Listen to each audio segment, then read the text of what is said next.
Estando ele ainda falando, chegaram alguns do principal da sinagoga, a quem disseram: a tua filha está morta, para que enfadas mais o mestre? E Jesus, tendo ouvido estas palavras, disse ao principal da sinagoga: não temas, crê somente. E não permitiu que alguém o seguisse, a não ser Pedro, Tiago e João, irmão de Tiago. E tendo chegado à casa do principal da sinagoga, viu o alvoroço e os que choravam muito e pranteavam, e entrando disse-lhes: por que vos alvoroçais e chorais? A menina não está morta, mas dorme. E riam-se dele. Porém ele, tendo-os feito sair, tomou consigo o pai e a mãe da menina e os que com ele estavam, e entrou onde a menina estava deitada.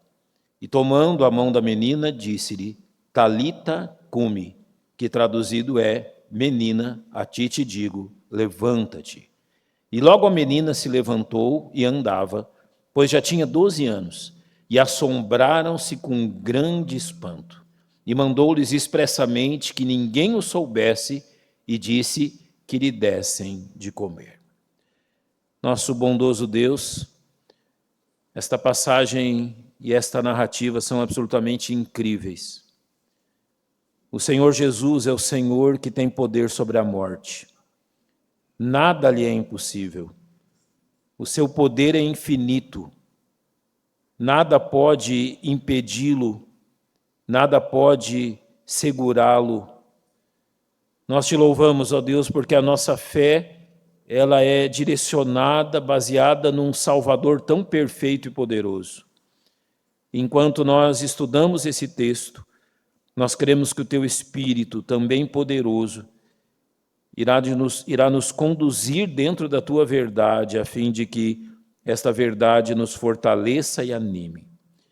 É em nome de nosso tão grande Salvador, o Senhor Jesus, que nós rogamos. Amém. Podem se assentar, irmãos.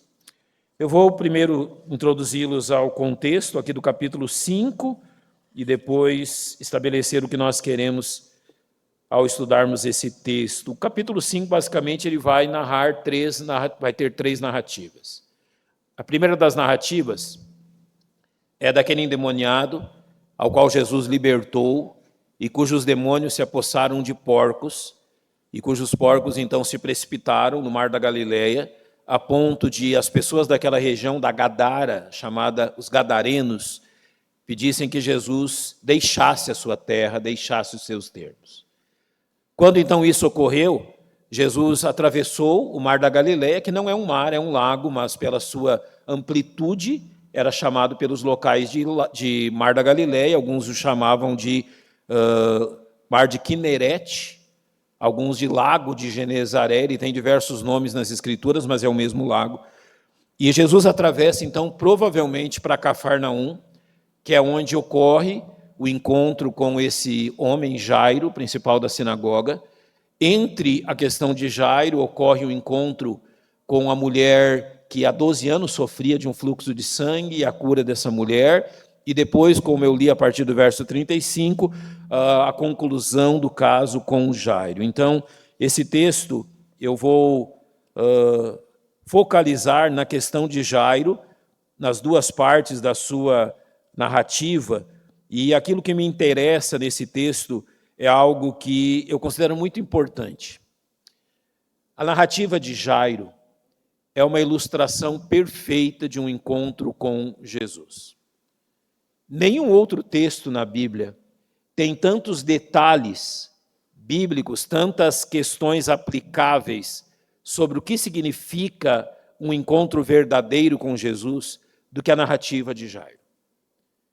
Realmente, aquilo que ocorre nas duas porções, porque tem, em meio à conclusão do caso, o caso da mulher enferma, realmente demonstra o que verdadeiramente significa encontrar Jesus.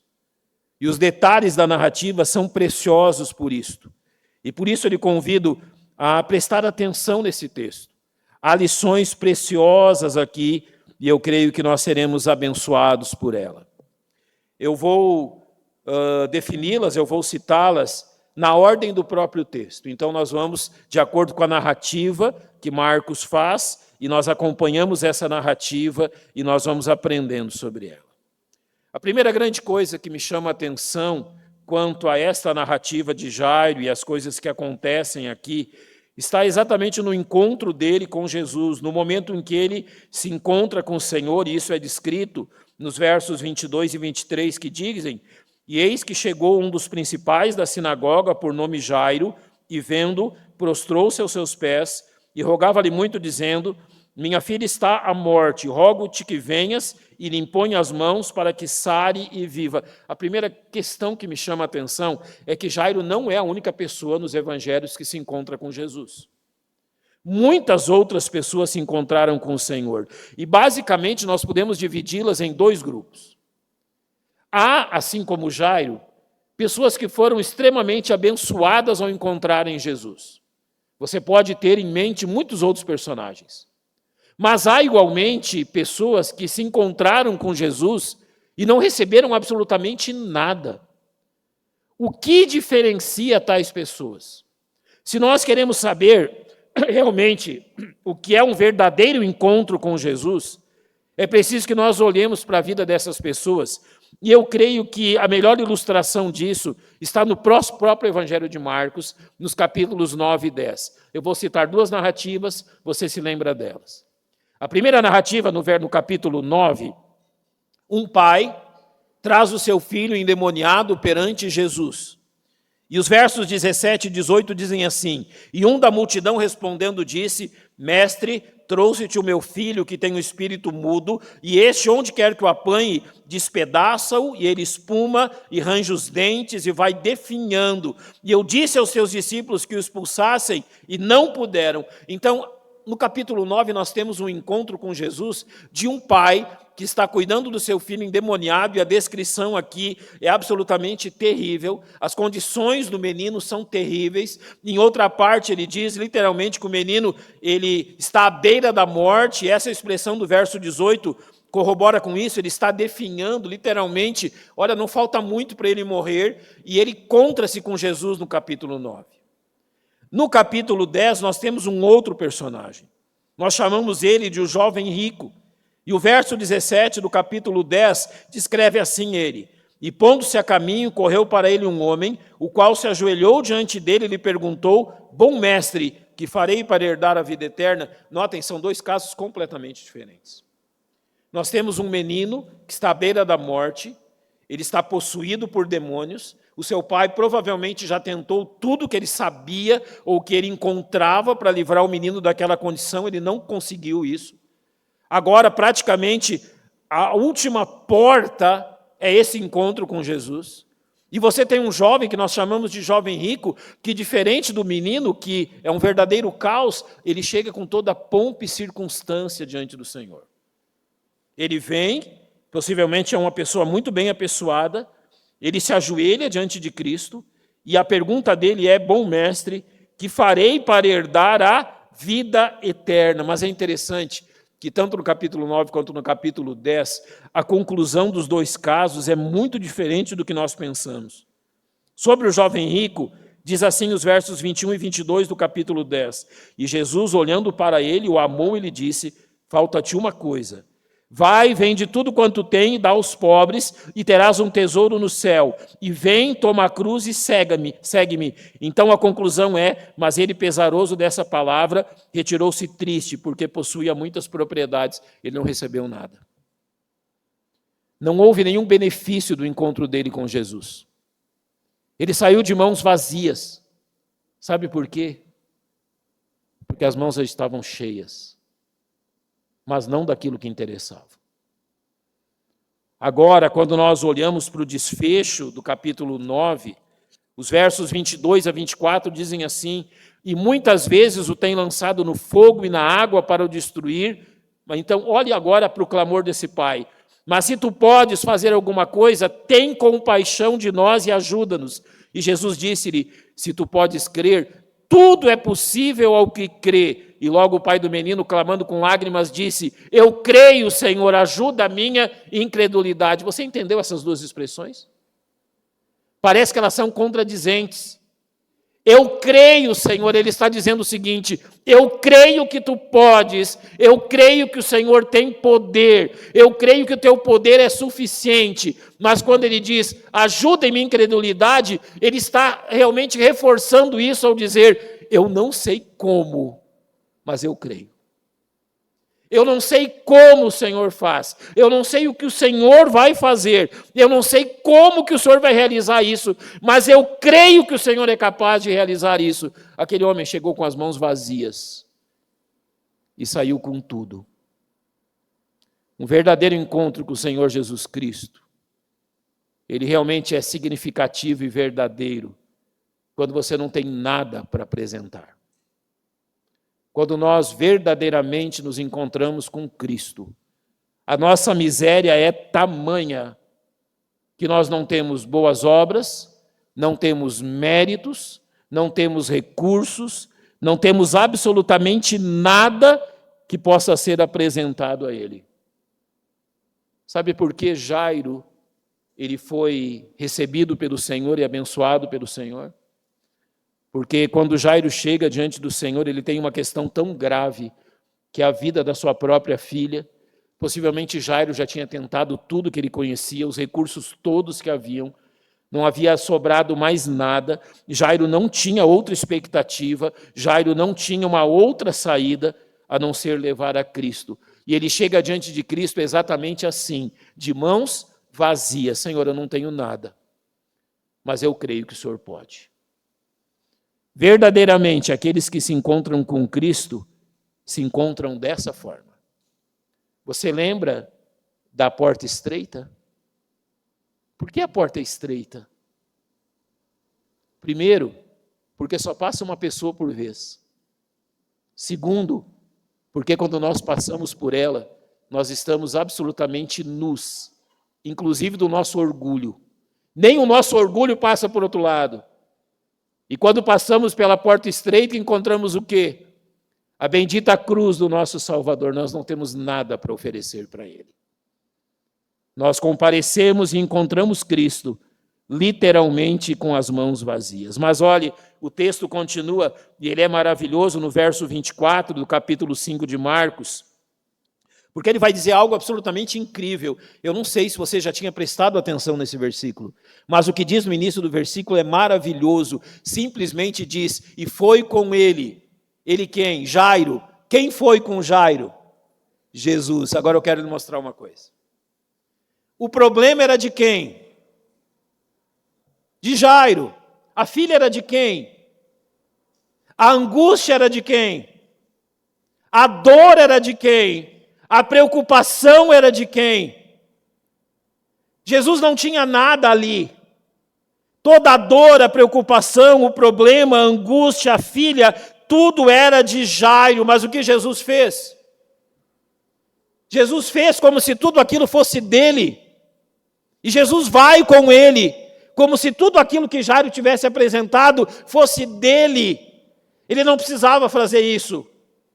Ele acompanha Jairo sem que nada daquele problema fosse dele. Nada daquelas dores fosse dele. O texto simplesmente diz que ele foi com ele.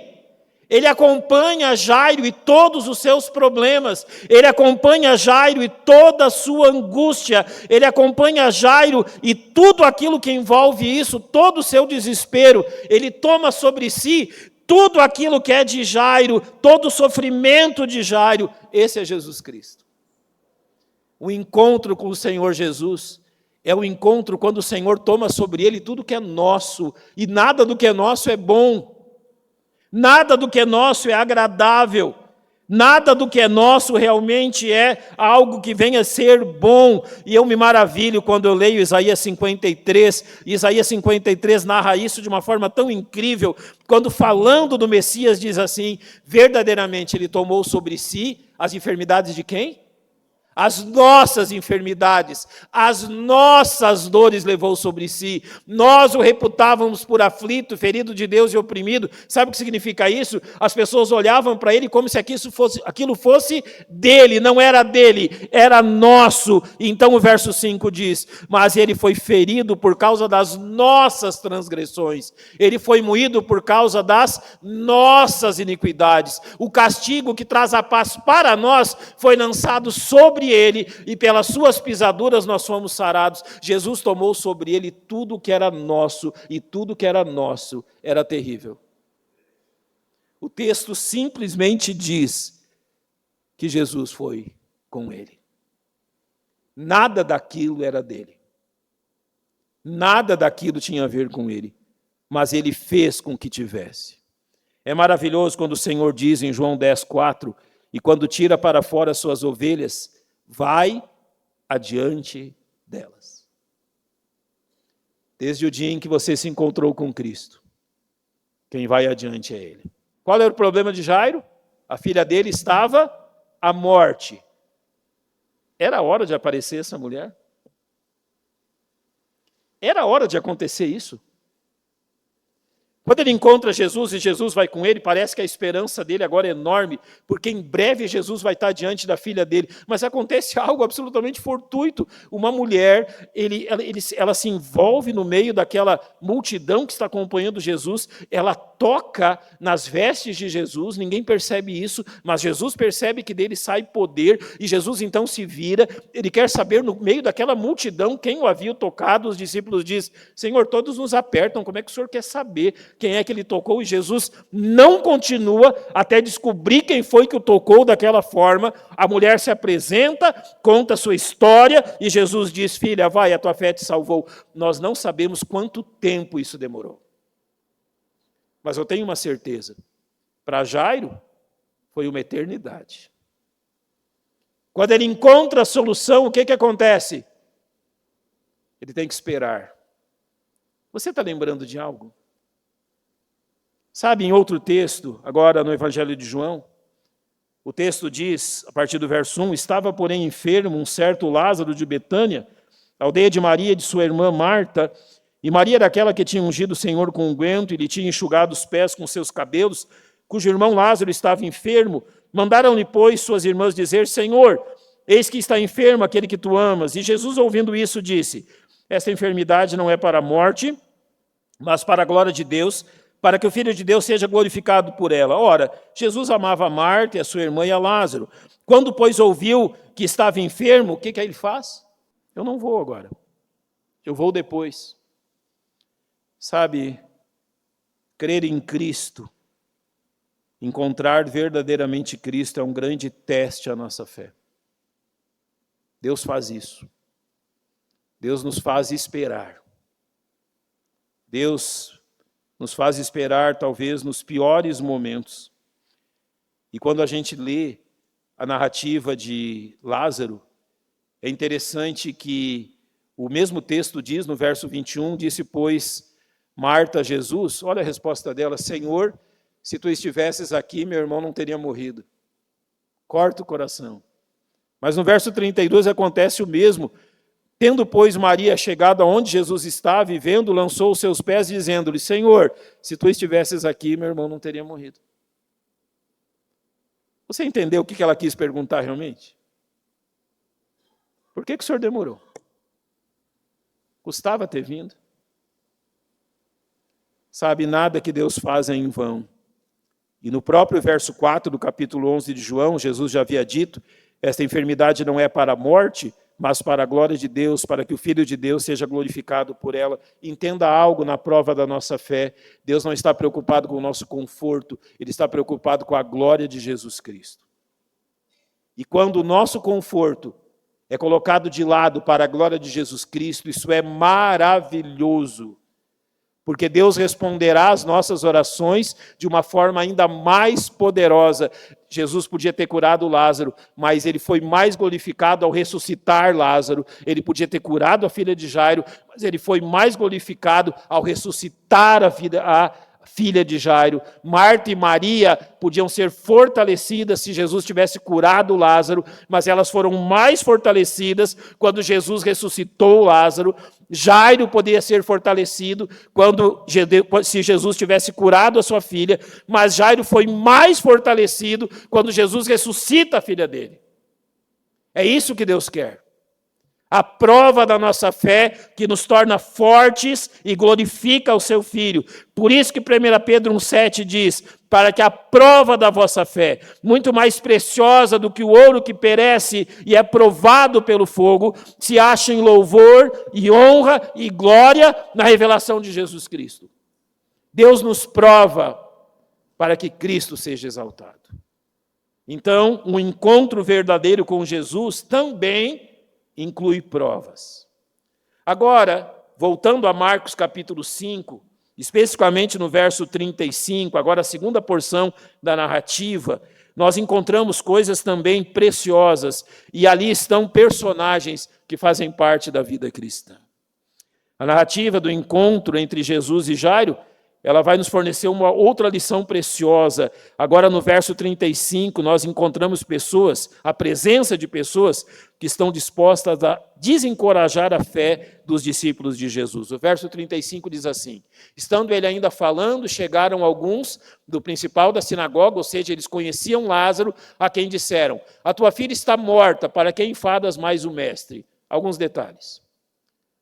Como que a gente costuma dar a notícia do falecimento de alguém? Abruptamente? Não. Com todo cuidado. Olha a forma que esses homens avisam Lázaro da morte da filha dele. Eles simplesmente dizem, olha, tua filha está morta. Mas a gente percebe que a intenção deles não é só informar da morte da filha. A palavra enfadas tem literalmente o sentido de incomodar, de esfolar. Sabe quando tem uma ferida machucada que está pegando no sapato alguma coisa que está nos incomodando e machucando? Então eles dizem, por que tu incomodas mais o mestre? É interessante aqui que desencorajadores da fé são sempre apressados. E além de apressados, são sempre insensíveis. É assim que eles são. E é uma realidade a presença deles na nossa vida. Eles também são dissimulados, porque a pergunta, para que enfadas o mestre, porque realmente tu perturbas o mestre? Sabe, eles não queriam literalmente perturbar Jairo, eles queriam perturbar Jesus. Por que você continua aí? E é interessante reconhecer isso, que todos aqueles que verdadeiramente encontram a Jesus sofrem a pressão por parte desses desencorajadores. Aonde houver um salvo, haverá um grupo de desencorajadores a fim de perturbar a sua confiança sincera em Deus. Então, não se assuste com isso. Jamais se assuste com aqueles que querem desencorajá-lo a servir a Jesus Cristo. Mas ainda no verso agora 36, há uma atitude e há uma coisa que chama absolutamente a nossa atenção. O verso 36 diz, e Jesus, tendo ouvido essas palavras, disse ao principal da sinagoga, não temas, crê somente. E a primeira questão aqui que me chama a atenção é que não é Jairo que responde. Os desencorajadores vêm e eles querem realmente fazer Jairo desistir disso que ele está fazendo. Olha, te afasta de Jesus, para de incomodar o mestre, não perturba o mestre, isso não tem mais valor, tua filha já morreu. Ele está tentando desencorajar Jairo de todas as formas. Era natural que Jairo respondesse. Mas não é Jairo que responde. Quem responde é Jesus. E Jesus não responde para os desencorajadores. Jesus responde para quem? Para Jairo. Você entendeu a lição? Depois que verdadeiramente encontramos Jesus Cristo, quando realmente tivemos um encontro verdadeiro com Ele, é Ele que toma a frente de nossas questões, não somos mais nós. É Ele que está realmente em nossa defesa. Eu amo o capítulo 22 de Lucas, quando então Pedro, na sua falha, na sua vergonha, na sua traição realmente, em ter traído ao Senhor Jesus Cristo, ele ouve dos lábios do Senhor, disse também o Senhor: Simão, Simão, eis que Satanás vos pediu para se ir andar como trigo, mas eu roguei por ti para que a tua fé não desfaleça. Sim, irmãos, essa é a verdade. Sabe por que nós estamos aqui nessa noite? Porque é alguém que roga por nós. E esse alguém é Jesus. Sabe por que você está de pé? Sabe por que o seu casamento está de pé, a sua família está de pé, a sua fé está de pé? Por causa daquilo que 1 João 2,1 diz: meus filhinhos, estas coisas vos escrevo para que não pequeis, e se alguém pecar, temos o quê?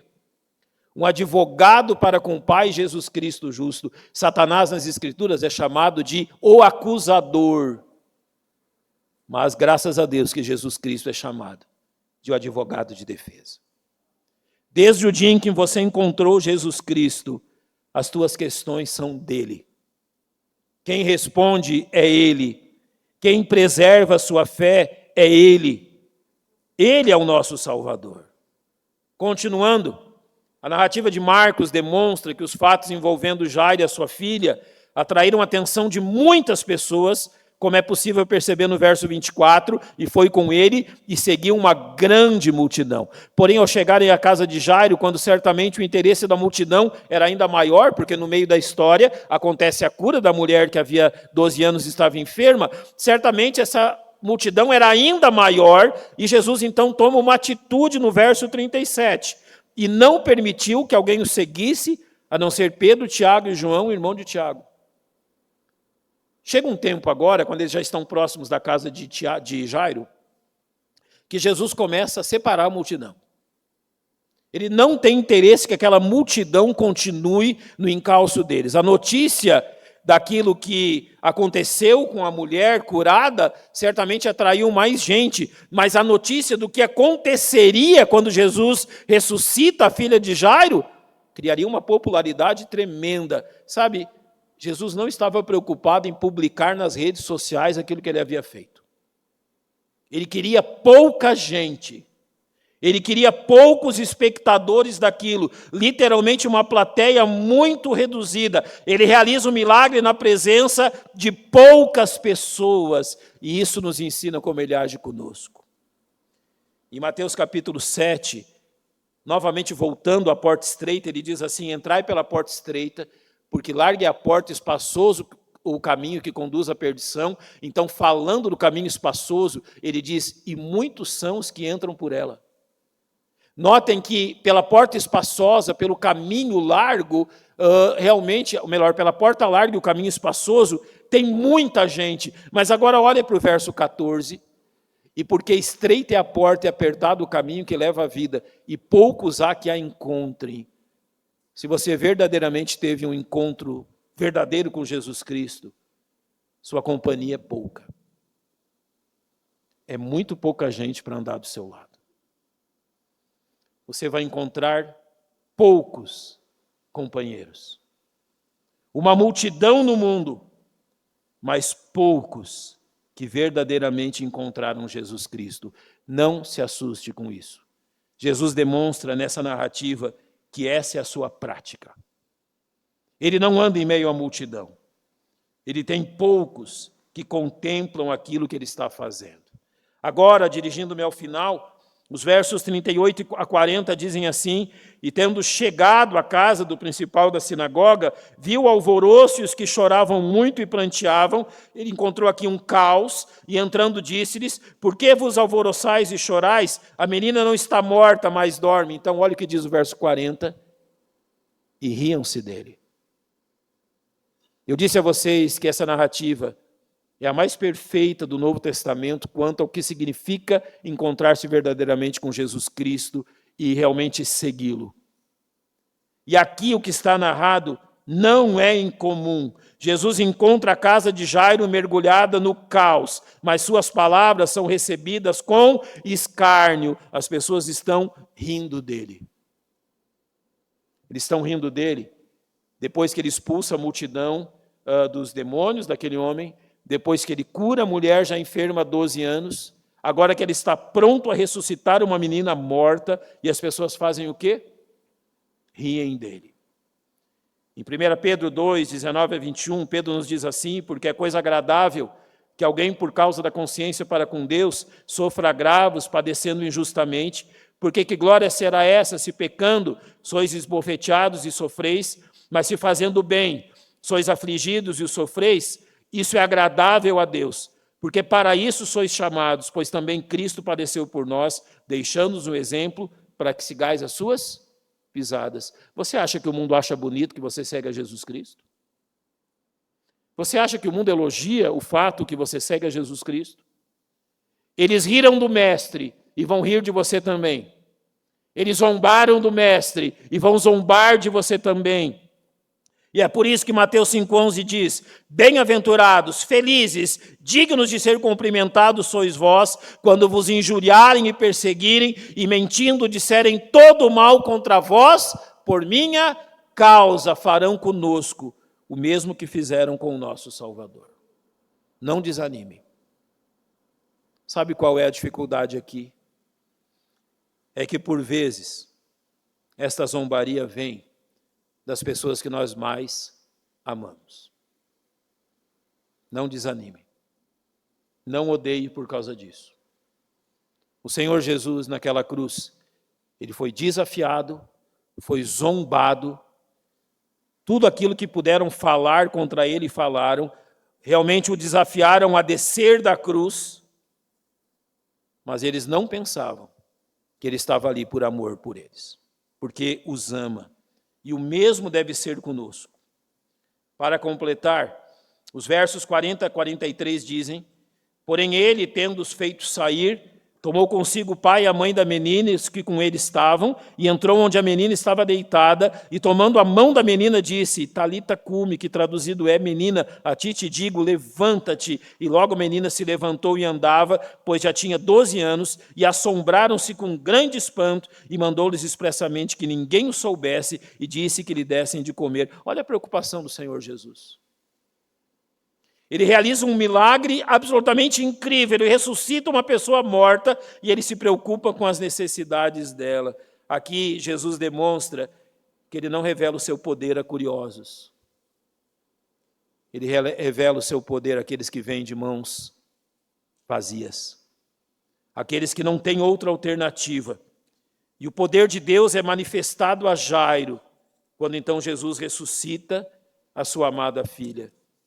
Jesus fez isso não por quem era Jairo, não porque Jairo era um bom homem, mas Jesus fez isso em resposta à fé dele. Um verdadeiro encontro com o Senhor Jesus é o encontro onde nós cremos nele.